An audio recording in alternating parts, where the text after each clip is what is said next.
But anyways, this one's almost done for Kyle. Kyle's doing a dual 1 ohm. What's great about this motor is that Rockford, the guys, was it Drew and Wayne, who are in development, they kept the coil size, so I can use all my longer coils, the T2s and the T2 D1 D2. So this was the original Power HX2. Those are to spec. A lot of guys want to put the TI frame on that, but the problem is that the motor's not deep enough. So, and then this is the much longer. That's the T2 D2 coil that we had made from Precision Econoline. So, and then that's the original. This thing's more used than a Mexican brothel. Somebody's been in there fucking around with this thing, Jesus. So, speaking of Jesus, this is for Jesus.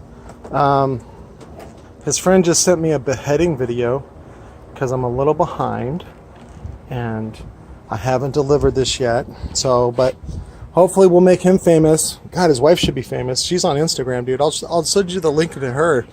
My God, you guys can Google over here. Anyways, the whole reason why we change out the top is because we don't have parts.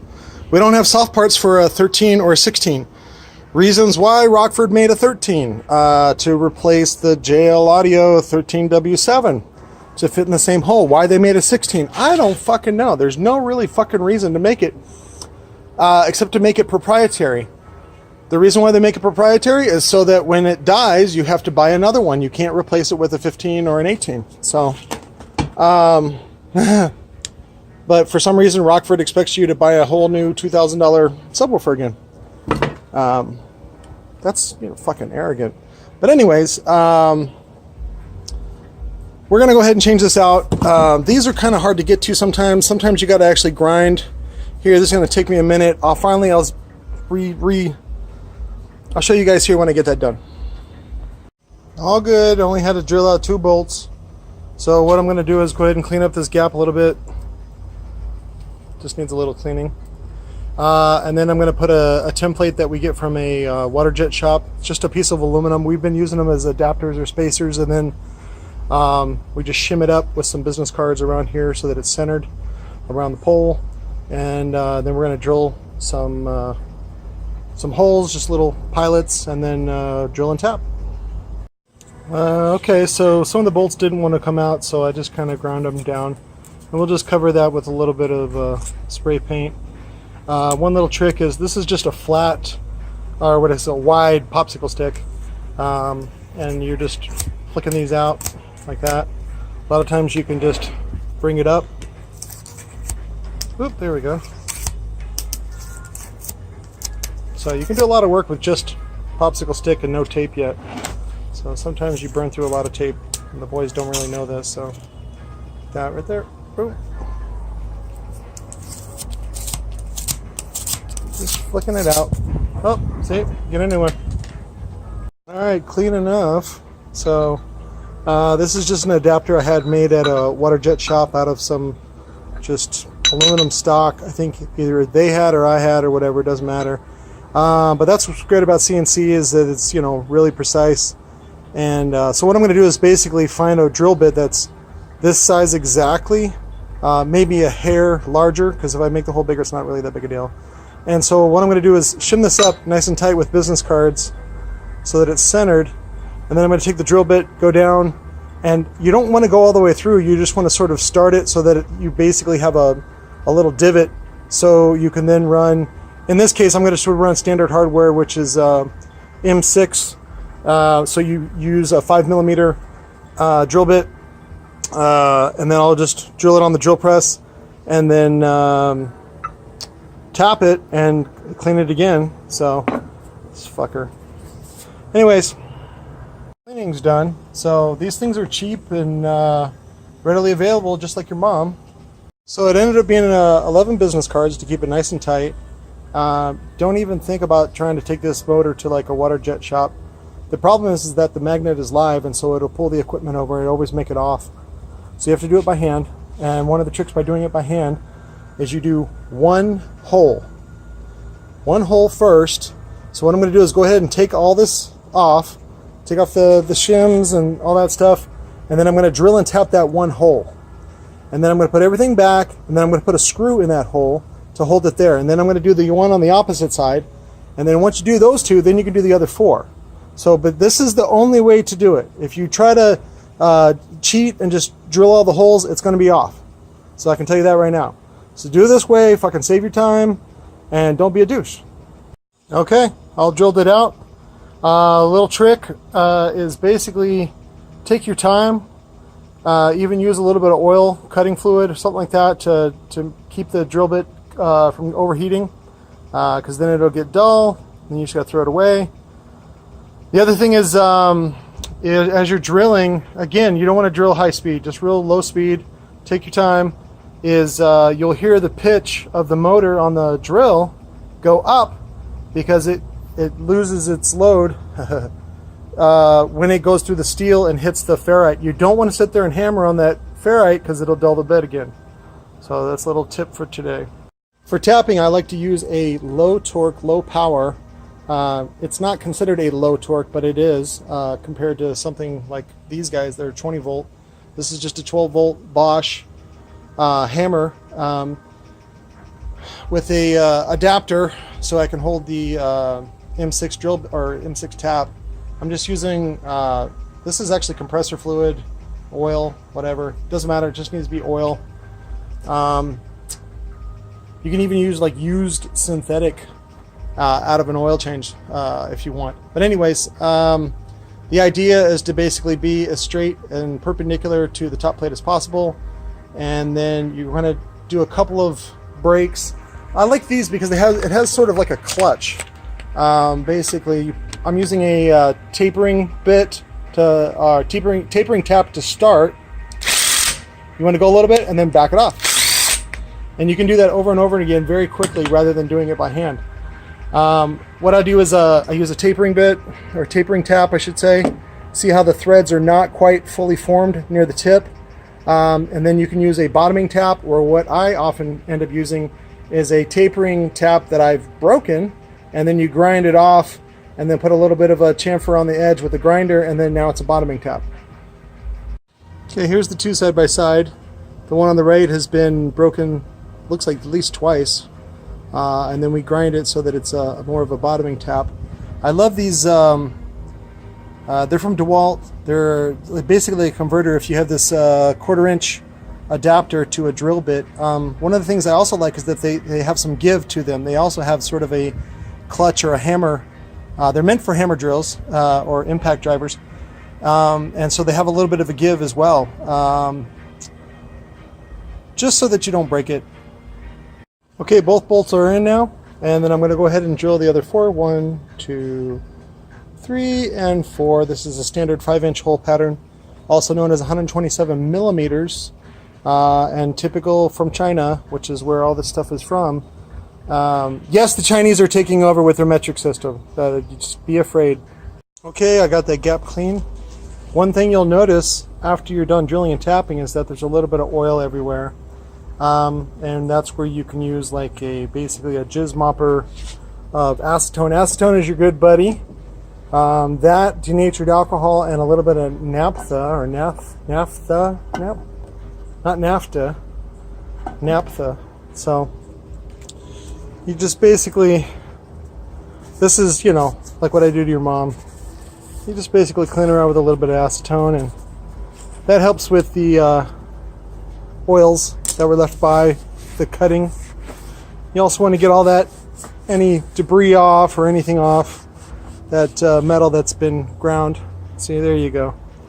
And then you want to spray paint this a little bit, and then it's ready to go to put the frame on. And this is the end of part 1 of the Rockford T2 conversion, also known as part A through Z of how to drill and tap a motor. All right, So,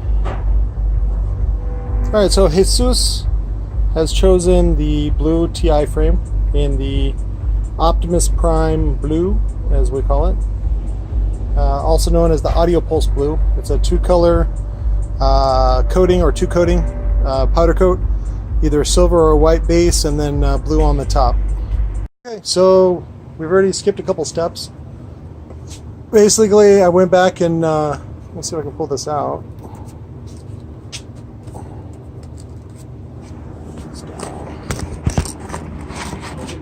I got it.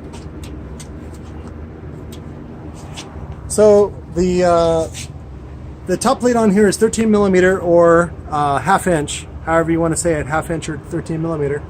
And so the coil that we're using is a 60 millimeter wine height, and so we went 6.5 millimeters north of center. And so now we have the spiders laid out. Basically, I'm doing 3 base spiders. When I say base, I'm talking about BASE, meaning that these are going to restrict excursion. These are what's going to control excursion. And then the top spider is going to be a single, I think it's a single layer, maybe a dual layer. It's real thin, but it's got triple leads on it. And that will be the tensile lead connection.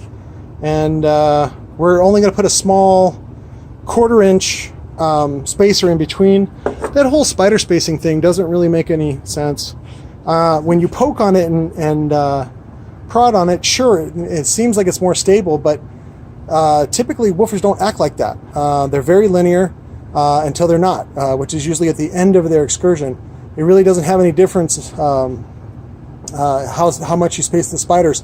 Plus, you got to remember that the top suspension is the surround, and that's really the spacing that helps keep it stable, not spiders. So again, that's a marketing thing, a way to just sort of put more spiders on there. I don't know, some sort of marketing shit.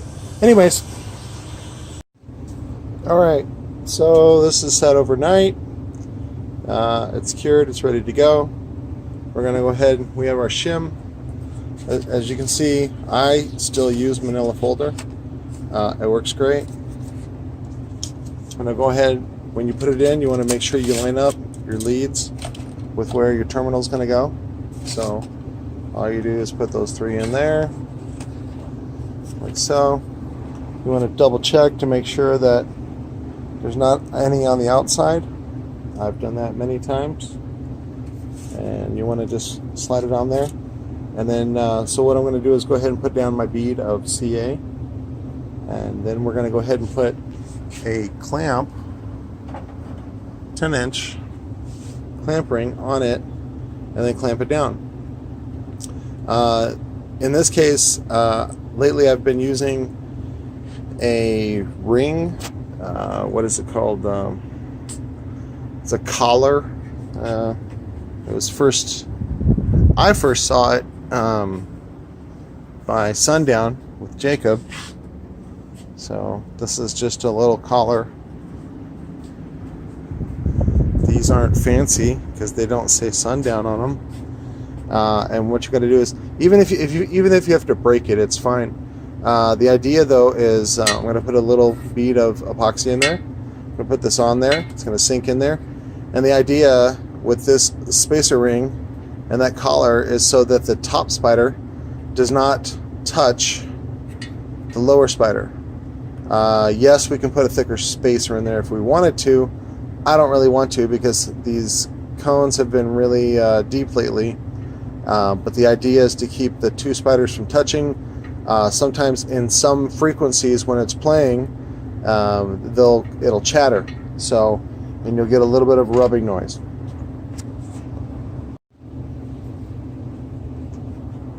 Okay, I've got that inserted. One thing I don't think I forgot to tell you, but I didn't tell you, is that sometimes the spider does not fit the ring. These rings are actually, these were custom tooled for us.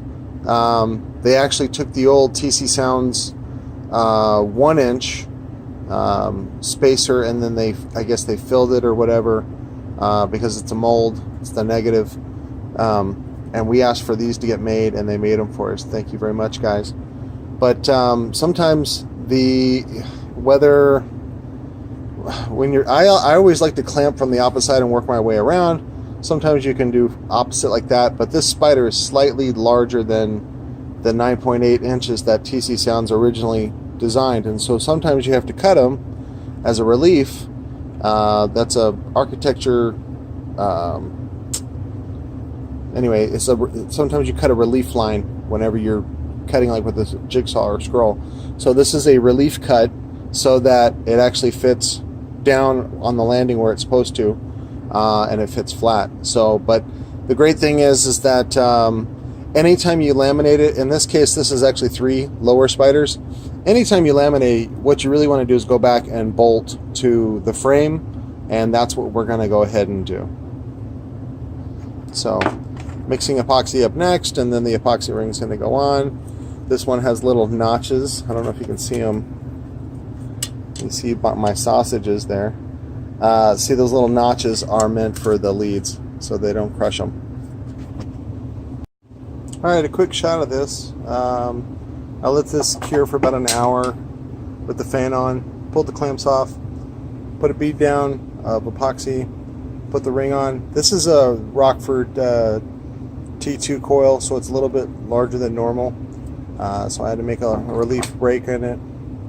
And then I put epoxy on top. Now I'm going to put CA on the outside. This is a Lord of Base spider that I've cut the inside diameter out so that it'll fit a 4-inch. I also cut these because they don't. It gives you kind of a little pain in the butt when you're putting the clamp on the outside too.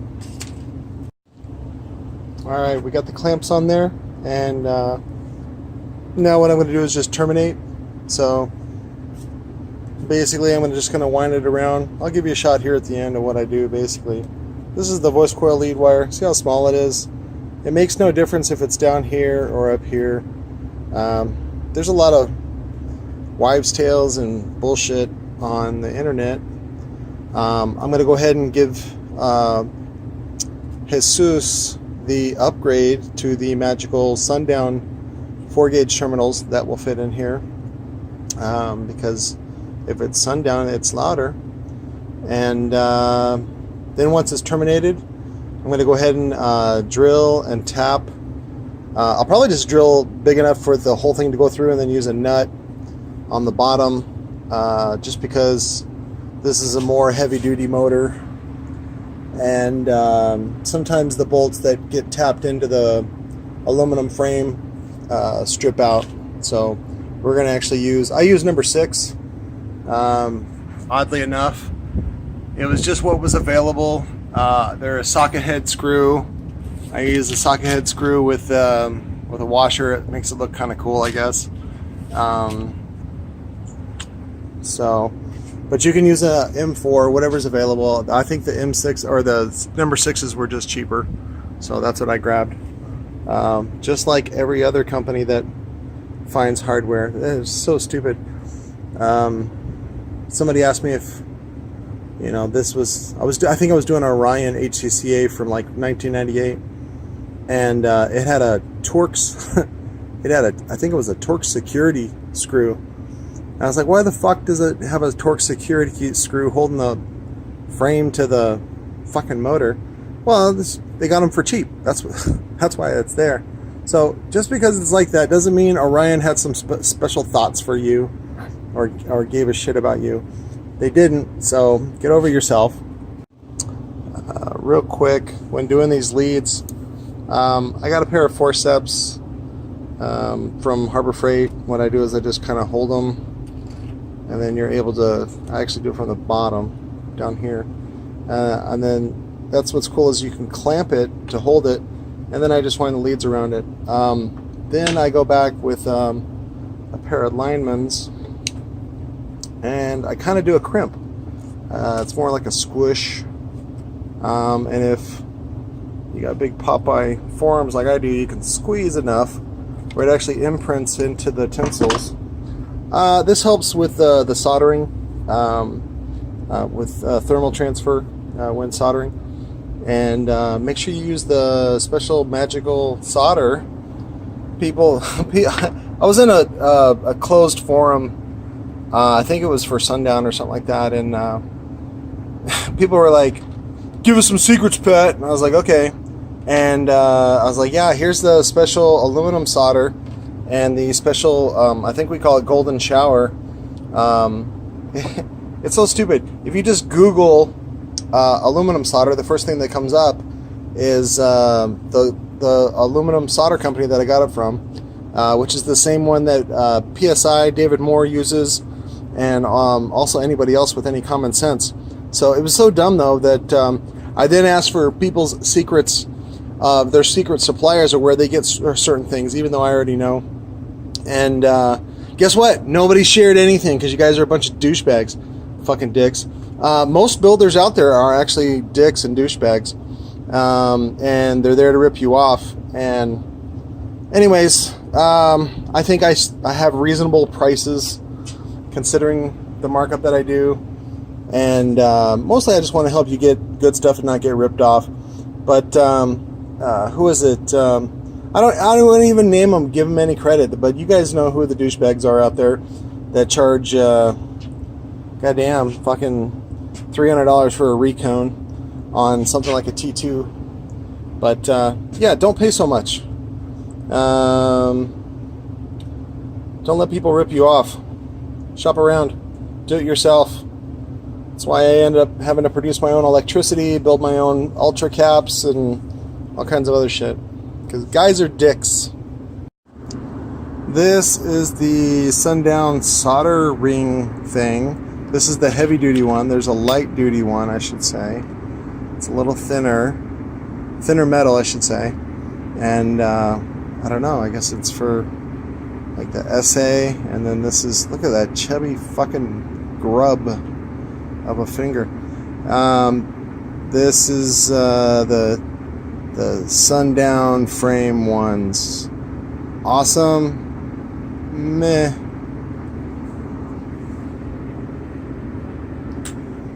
So here's the triple leads. So what I'm going to do is go ahead and I don't do all of it, but you want to have it about here. So I like to have a loop, service loop. Service loops are always good. It's going to loop back this way, like that. Sometimes I use the clamp to hold it down in place. But I'll go ahead and crimp these on and solder them, you know, like there. And then you trim it and then solder it. And then you put it on with the special M4 with a lock washer. And I'll show you that when it's done.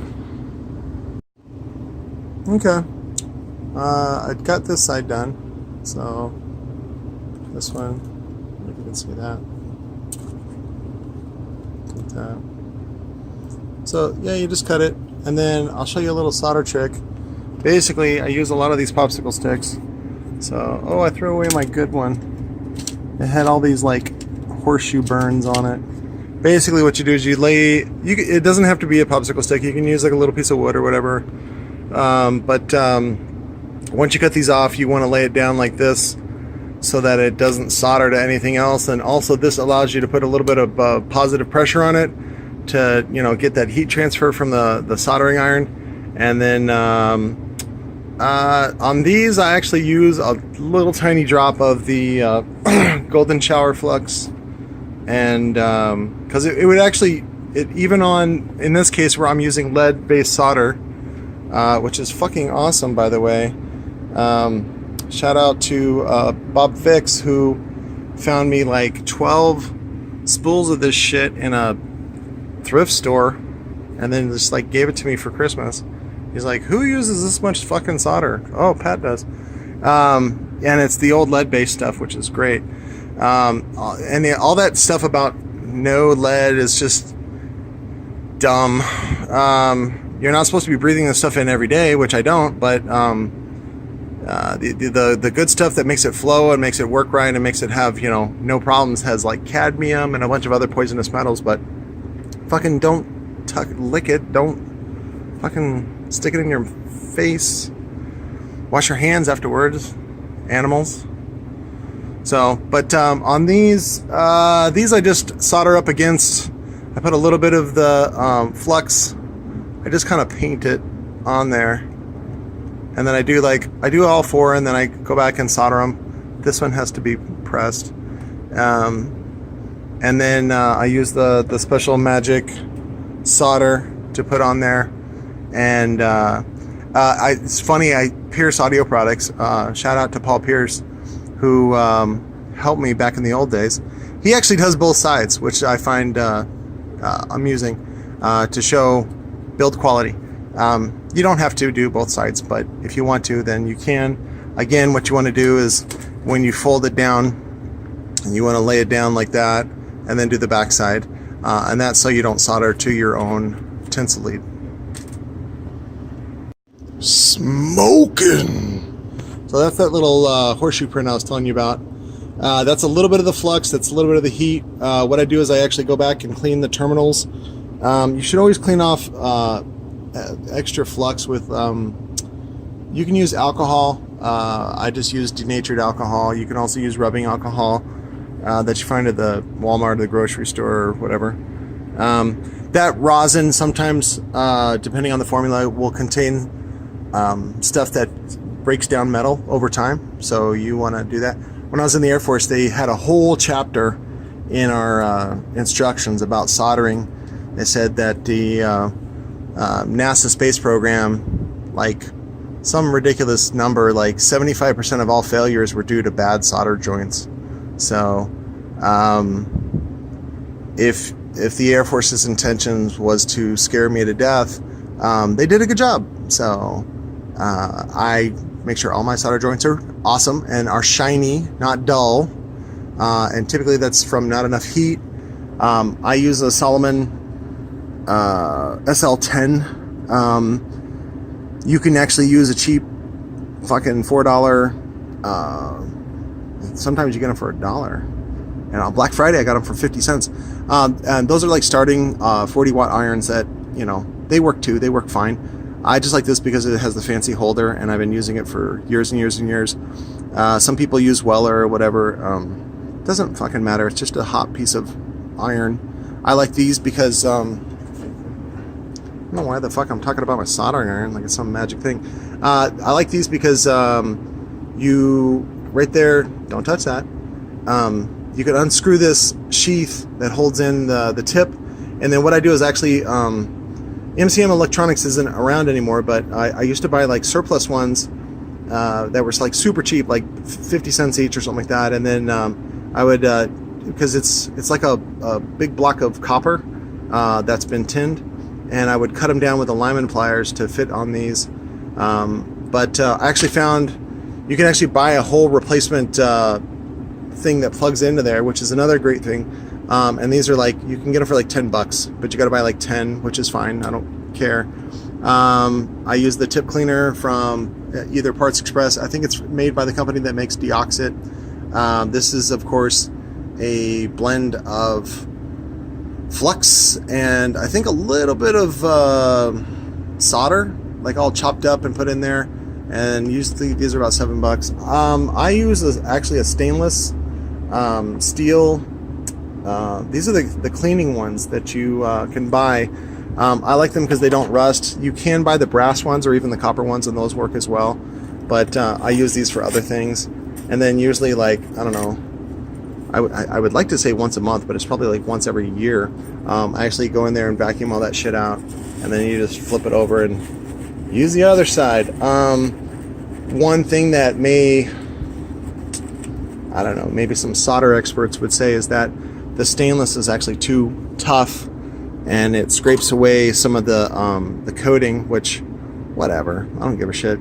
I usually scrape away it anyway. That's why I keep that old shitty razor right there, is so that I can scrape it away, and then you put it in there, and then you do that, blah, blah, blah, blah, and it stays shiny and it stays awesome. I usually keep it right about here. Anything that gets hotter, sometimes I turn it up for doing a heavy, either heavy leads or something that needs a little more heat, or I want a little more action faster, and then you leave it on all night and it fucking cakes your tip. If I remember right, you're actually supposed to let it cool off first and then scrape it down to new metal, and then as it's heating up, you're sitting there just sort of watching it, seeing as it's warming up when it can finally melt solder, and then you're able to tin it again. Guess what? It's as good as new. So there's your soldering tips for 2019. But there's one down. I already did the leads to the coil. Those are all done. See, look at that, shiny. It's very nice. I'm going to use the wide, tight. See, whoa, that's super tight. There you go. Look at that. It's so shiny that it's actually reflecting the clamp. That's how shiny it is. It's fucking shiny, yo.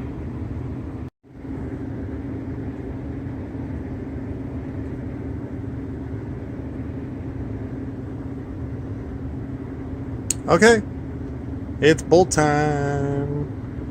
If you guys really want to be a man, like a man's man, you'll get over the fucking fact that metric is the way of the world. I think the only countries that use its original English standard is America, Myanmar, which used to be Burma. And that's because we fucking dominated the shit out of them. You know, like we trick them into buying a bunch of shit that they don't really need. And then also Libya. Everyone else uses the metric standard because it's based on water and it's logical. But this is an M4, which is the metric standard. And that's going to go in that little hole. I'm going to put a little lock washer on it. And then it's going to go, there we go. It's going to go in that little hole right there. It doesn't even have hair on it. Oh, it fell off.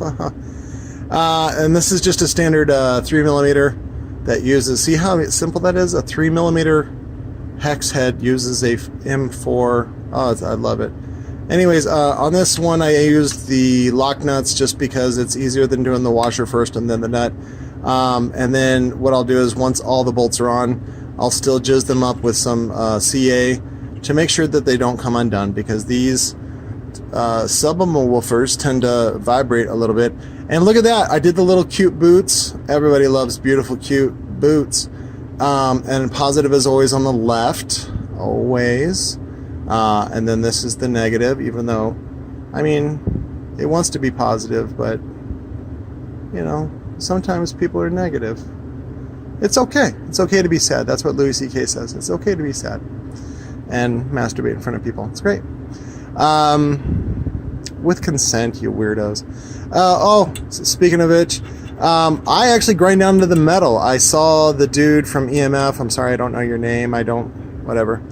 I actually grind with a 36 grit down to the metal because that's where the CA bonds the best. Also, I only use CA on the surround. You can use E6000 if you're in a jam, but CA is probably the best. CA is also good for the outside spider, not for the inside spider. Even though everybody and their mom uses that fucking 4000 CPS CA, that, dude, I've broken in, like, years later, that shit is coming back. And it either eats away right here because of the way the CA forms little crystal fingers that bite into the spider. And it's still wet inside, fucking weirdos. So that's why in the triple joint area, I only use Devil's Jizz. Devil's Jizz is the top-notch jizzing epoxy. It comes in glossy black. What else would the Devil Jizz? But glossy black. It's is it thermal? It's thermal resistant, which means it stays until it like basically catches on fire, which I think is like 400 or 500 F, and it works really, really well. It bonds to this, which is the Spunlace Nomex tape on the aluminum former. It bonds really, really well to that. We don't have any biting problems where it eats away the spider or anything like that. And the only other epoxy that is as awesome as the 3M stuff, which I think only Tilo used. And again, I think it was because he just didn't know that Devil's Jizz was out there. And so then the 3M stuff was like a gray putty paste. I'm sure if you pull apart some old Eclipse titanium series, you can see where he used it. But shout out to Tilo, taught me a lot of stuff, even if it was like, you'll figure it out. I was like, yeah, I did figure it out. Thanks, Tilo. I'm gonna go have breakfast. Positive on the left. See that? I don't know. Can you see that color? There we go. The reflection's a little too much. Genuine 4-gauge right there, because everybody needs 4-gauge speaker wire. Oh, also a little shot in there. These are stainless. This is my Mac hardware. Boop. The reason why I use stainless is because it's non-ferrous. Sometimes when you're putting a bolt in there, a little piece of metal comes off, a shaving, and that is not good for the gap. And let's see. Oh, I got my tool. Here's my tool. This is the Mac tool. They only come in some gay-ass blue from China, but these are great. This is a little 1/4-inch socket. That's the 8mm, which happens to work for the nut on the number 6, by the way. Sometimes metric standards do cross over. So I like this one, and basically the idea is that you get in there with, in this case we use, that's the M6, this camera, M6 standard, and then what I do is I use a Bondhaus. It's even fucking branded. I think they say Bondhaus on them too, with the Gorilla. And anyways, that goes in that part, and then you undo that part. And you also, oh, speaking of which, let me mark it in case somebody does. The Mac is great for shipping. Let's see, we'll do it right here. So I'm going to put a little mark there, a little mark there, and that lets the person know that when they get the top assembly separate, that you want to line those up, and it should work perfect. Alright, so they're on there. I put little drops of CA to hold them. I use the clamps to sort of hold that down, just to kind of hold it out of the way, but also to kind of impress onto it that when I take all the clamps off, that the leads sort of stay out of the way and don't lift up and hit the back of the cone. I'm prepping the cone now. Sometimes you need to remount the inside a little bit to get it to fit right, especially on these Rockford coils, which are tend to be a little bigger, just like a hair bigger. And so we're gonna go ahead and do that, and then I just use a pen silver Sharpie to mark where the leads are gonna go. Make sure you line up your holes. Why these holes exist in the first place, I have no fucking idea. They do not need to be there. In fact, I prefer it so that way when the person gets their woofer, they go, oh, it's new because there's no holes in it.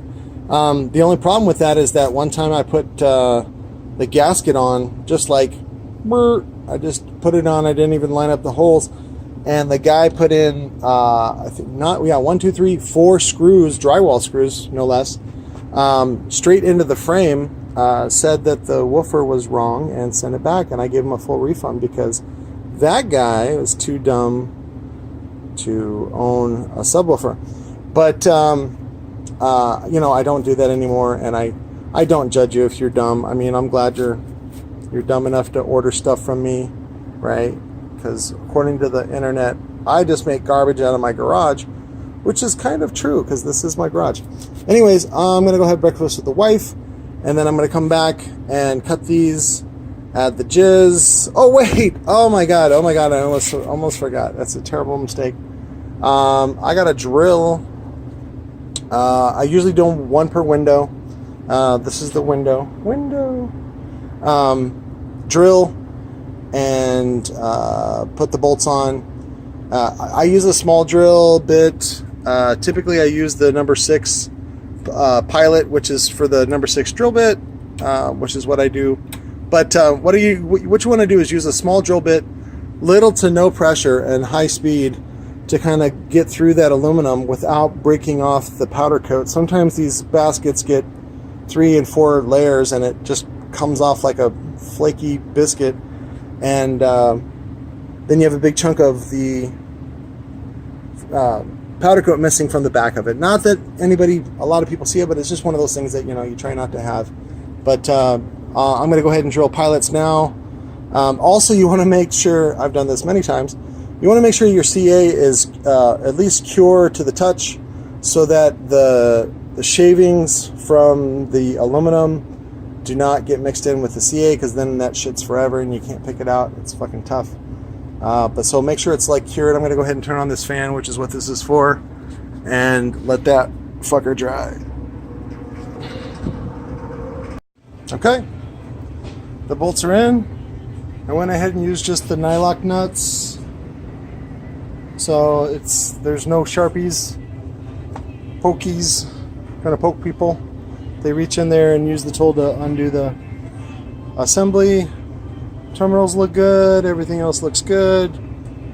And now we got, we did the little window flaps that you've seen before in my other videos. So we got the surround turned up, and so what we're gonna do is go ahead and jizz in there.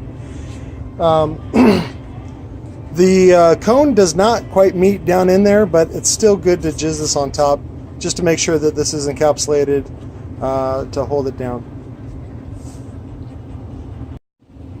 All right, we got all the clamps on, and I like to keep these leads on there to have something to grab onto to get the bunny ears all the way through to the cone, and then I just cut right above the solder joint. And then here's a little trick. I actually use I don't use cotton anymore. I actually use just black acrylic yarn. It works really well. I prefer cotton because it bonds better, but it seems to be doing just fine.